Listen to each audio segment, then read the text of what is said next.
Welcome back to See, Hear, Feel.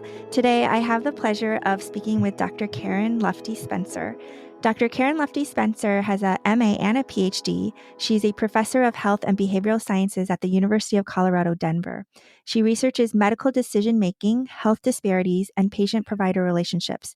She received her BA in sociology and anthropology from Gustavus Adolphus College in 1993 and her MA and PhD in sociology from Indiana University in 1995 and then in 2000. She was recently quoted in a New York Times article titled, "Women Are Calling Out, quote, medical gaslighting," unquote. The link to that article is in the show notes, and also a link to one of her very well-written articles. She has a very nice figure. It's titled Social Foundations of Healthcare Inequality and Treatment Bias. Welcome to Karen. Hi, thank you so much for having me. Before we jump into the more meaty questions, I was hoping you might be able to tell me something about yourself, since I actually don't know you and you don't know me. Our conversation before we started recording is reminding me about how I went into college. I was completely pre-med. I completely wanted to be a doctor. And at some point, I got thrown into a sociology class and I resisted. I just didn't think that was legit at all. I was a real science girl. And then it became something that I really loved. And I started seeing these aspects of things that were going on within medicine that I could have a role in without being a physician. So that is kind of where I came from originally and have been interested in health and social systems sort of ever since. That's awesome. I love that answer because that helps me segue right into the questions that I have for you. Karen and I don't know each other, and I heard of her work through this New York Times article about this so-called concept of medical gaslighting, which is something that I only started hearing about more recently. And it's a term being used to encompass bias and some degree of misdiagnosis that patients encounter. This is a quote from your article. "Physicians are often working under difficult conditions that make it easy to make mistakes and oversights.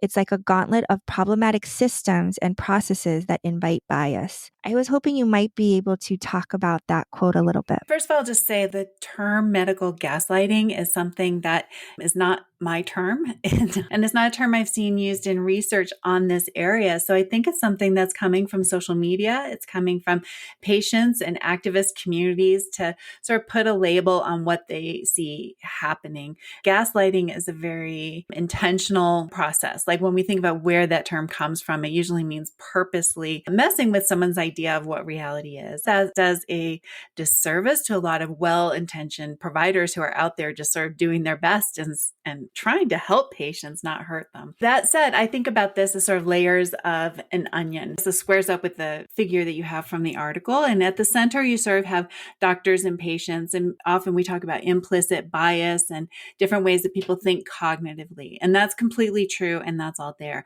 Also, people are embedded in these systems that also influence what's happening in that doctor-patient interaction. And so two, I think, really important things are, one is like our history of our medical knowledge has been really biased. Our information is very much based on white men historically.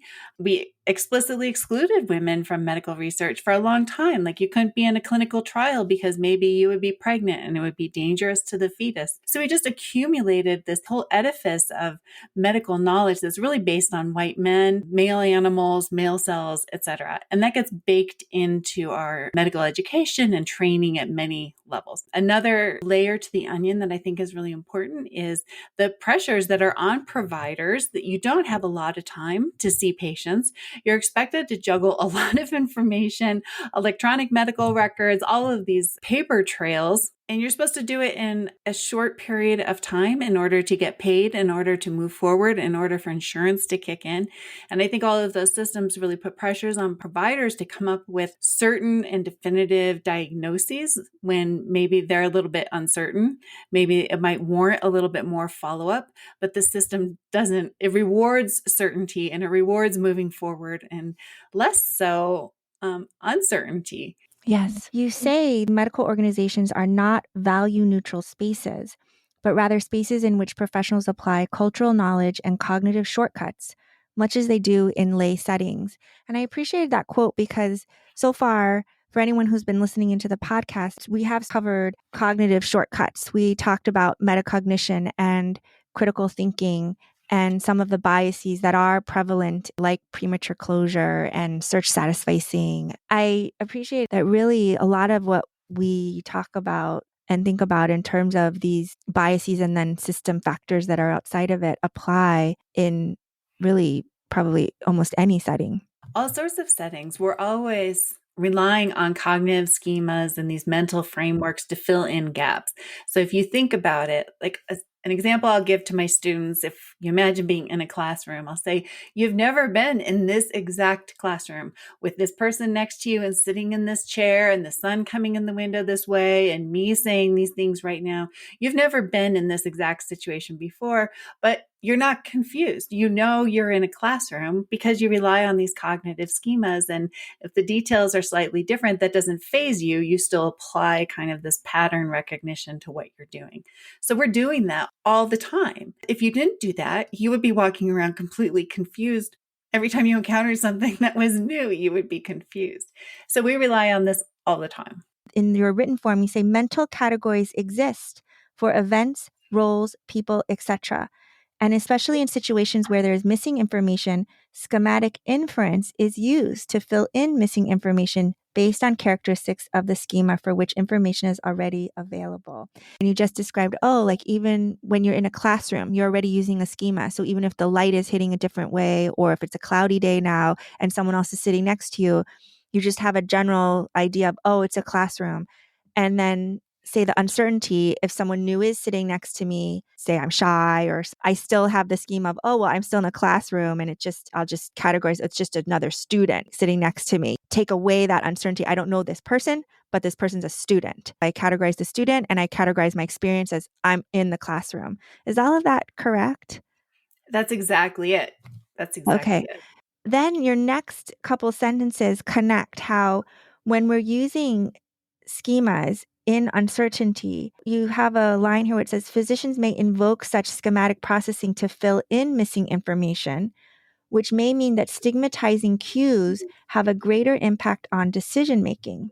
As a physician, I totally think that that statement is true. And I appreciate what you just said about gaslighting being the wrong term, because I would never want to say that I'm purposefully, deliberately gaslighting a patient. When things are uncertain is when those other biases are just sort of invited in because they help you fill gaps, and referring back to those cognitive schemas, right? So if you're feeling a little uncertain, it invites bias because that's how we're going to make sense of things.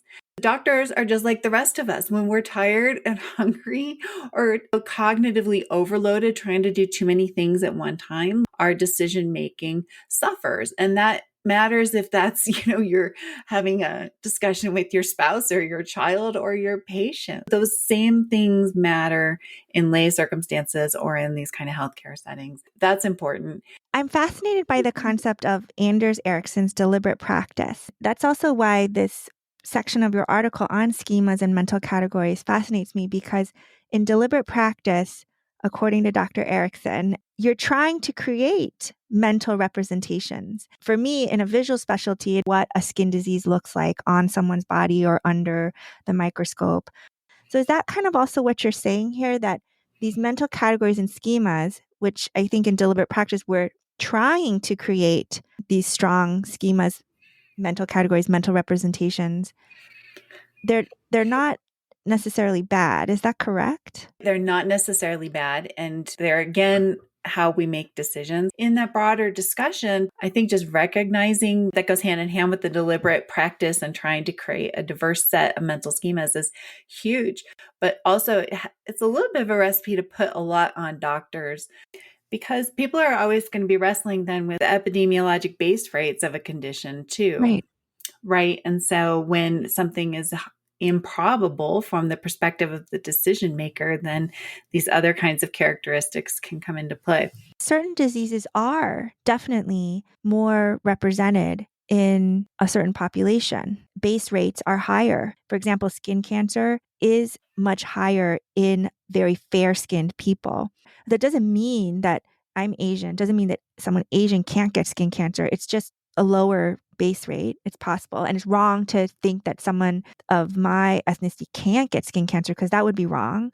The base rates we use may be incorrect because they're based on research or studies that were only looking at, say, a white male population. Sometimes the base rates are true. All of this becomes hard. It's difficult. It's not easy. Oh, it's definitely not easy. And I don't think there's a magic answer for that. But in terms of the base rates, the key thing is where possible to not let those priors overwhelm the presenting case in front of you.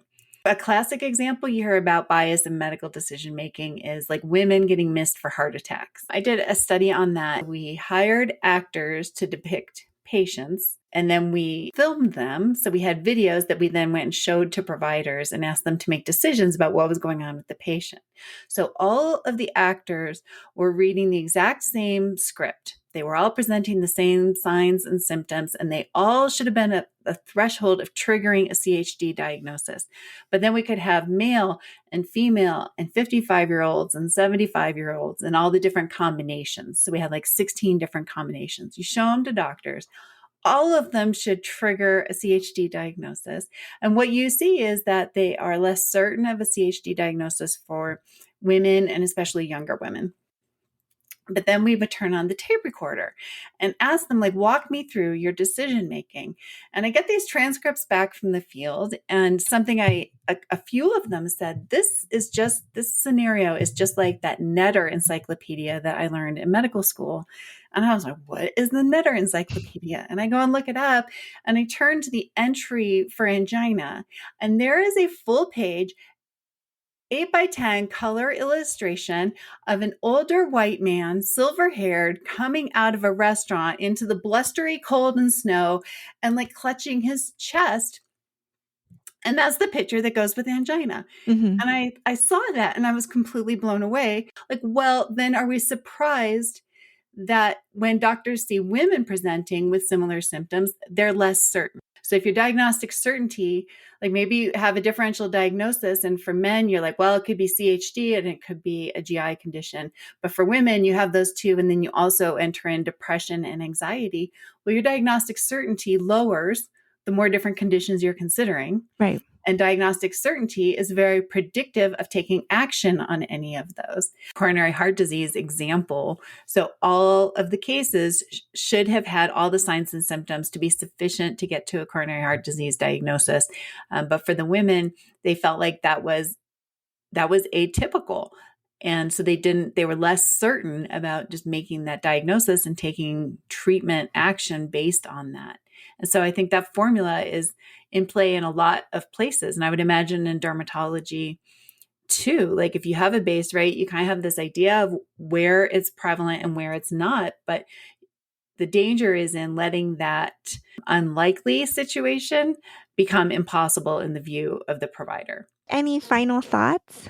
I always have really enjoyed physicians who have sort of this social science bent and these interests and who really care about these issues. So I think that's every time I meet someone like you in the medical field, I think that's such a wonderful addition to what's going on. And I'm always excited to hear doctors engaging kind of some of these processes and just thinking about them.